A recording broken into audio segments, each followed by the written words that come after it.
Dear students, today we are going to do Animal Farm, written by George Orwell. George Orwell was a very famous essayist, novelist, and he was one who is recognized for his political and social critiques. The novel is part of your syllabus for the students of English major, 5th semester. George Orwell was born in 1903 in Motihari, Bengal, and he died in 1950. Whatever he saw that shaped his worldview.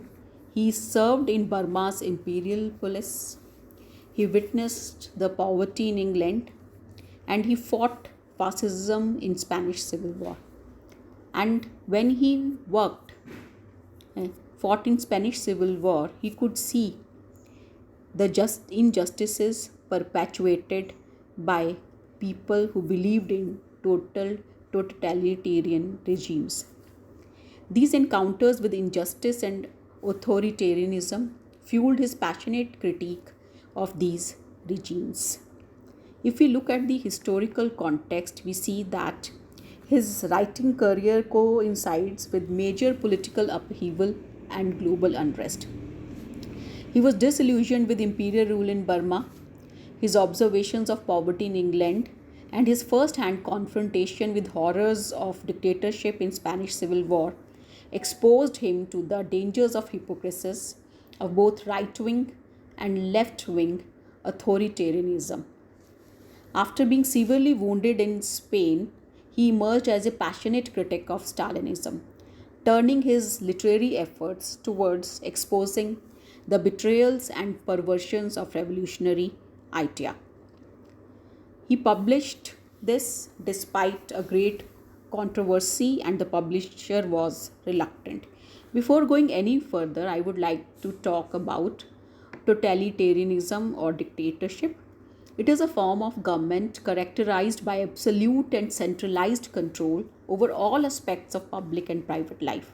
It does not allow any individual freedom, and it is suppression of all opposition. In such regimes, there is a direct control of state over political, social, cultural, and economic activities, and everything has to be matched with the official ideology. So that is the dictatorship, and that is what Orwell wanted to talk about.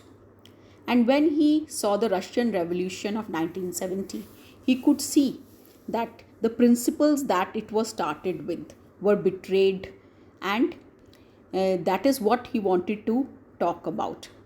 So he used an allegorical framework. Now, girls, what is the allegorical framework?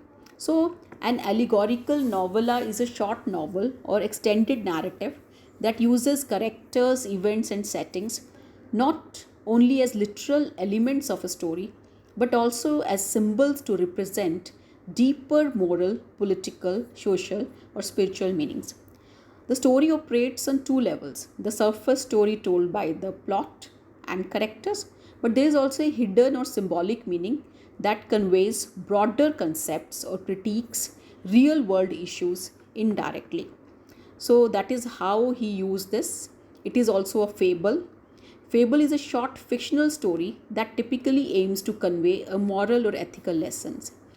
Fables commonly feature animal, plants, mythical creatures, or inanimate objects that are given human traits such as speech, emotions, and reasoning to illustrate human behavior and societal dynamics. And it is based on Russian Revolution, as we have already discussed. It gives a universal warning. It transcends specific historical events to warn against all forms of tyranny. When George Orwell talked about this, he said Animal Farm was the first book in which he tried with full consciousness of what he was doing to fuse political purpose and artistic purpose into one whole. The core themes of the novel are corruption of power, how revolutionary leaders become indistinguishable from oppressors they replaced. It is said power corrupts, but absolute power corrupts absolutely. How language is manipulated by the dictators and truth is distorted. How these happen cyclically, you cannot stop them, they are part of the history. So if we come to the major characters in the novel, we find there's an old major. He's a visionary boar whose dream inspires a rebellion, and he dies before seeing his ideals corrupted. Then there's a Napoleon who becomes dictator later on, a very fierce Berkshire boar, and he's the one who takes on the power and becomes um, indistinguished from the human oppressors that once oppressed animals. The third one is the snowball, who is very passionate about education and progress, but is ultimately exiled by the Napoleon forces.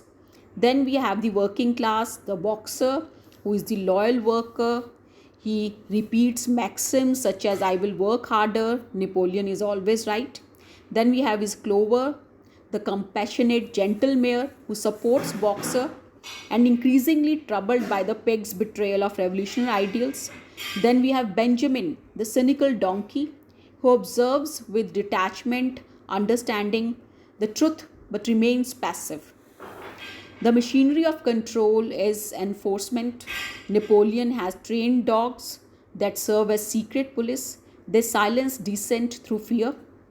Then we have Squealer, who is a propaganda machine. He manipulates language, while sheep are the one who are completely foolish. They show the populace who that lacks alertness, and they mindlessly repeat slogans. Then inequality has been portrayed. Pigs became the elite class, and they betray the principle all animals are equal. And this is Orwell's enduring legacy. It was the animal form that brought Orwell fame and financial security, and it paved the way for 1984, his another dark novel.